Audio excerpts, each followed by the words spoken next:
Fatimə ilə artıq illərdir tanışıq. İllərdir gəlir gedir. Birinci hamiləlikdə bizdə olubdu. Keysəriyyə kəsiyi ilə götürmüşük əməliyyata göstərişlə. İkinci də artıq ki, çapıq olduğu üçün, yararsız çapıq olduğu üçün əməliyyata getdik. Balamız nəsə uğurlayıb hıçqıra-hıçqıra qalmışıq burada.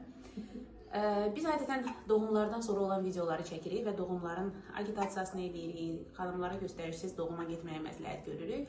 Amma burada bir sual yaranır. Doğrudan da keysəriyyə bu qədər qorxuludur. Yox, əslində göstəriş varsa, orada artıq fikirləşməməliyik əlbəttə ki. Göstəriş olduğu halda ananın və uşağın həyatını təhlükədə qoymamaq üçün biz mütləq keysəriyyə kəsiyi əməliyyatına gedirik. Və keysəriyyə kəsiyi əməliyyatından da bugün 3-cü günümüzdür. Yəni 2 gün bundan öncə əməliyyat olmuşuq və xanımımızı yola salırıq evimizə. İndi isə Fatimə özü desin, əməliyyatdan sonra əslində əməliyyatı ilə aparırıq ki, əməliyyatdan sonra narahatçılıqlarımız minimal olur, ağrılarımız minimal olur, bacardığımız qədər düzdür. Təbii doğumu həmişə söyləyirik ki, doğum oldu, doğumdan dərhal sonra xanım ayağa qalxa bilir, gəzə bilir. Keysəriyyədə o nüanslar yoxdur, amma bir müddətdən sonra necəyik? Gözəl.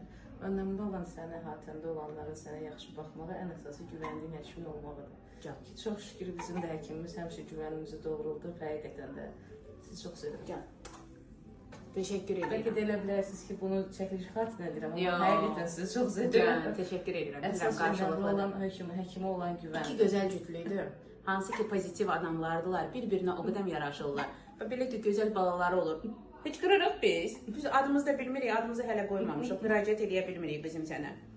Sağ-salamat inşallah. Ona görə əziz xanımlarımız, əgər göstəriş doğrudan da keysəriyyədirsə və təbii doğum planlaşdırmışıqdır, son anda keysəriyyə qərarı verilirsə, təcili keysəriyyəyə getməliyiksə, qorxmayın o əməliyyatdan. Birinci kimi güvəndiyiniz həkiminiz olmalıdır.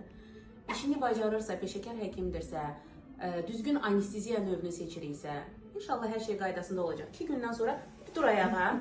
Bax, belə rahatca, gəzə-gəzə artıq uşağı qucağında gedir evimizə. Sağ olun.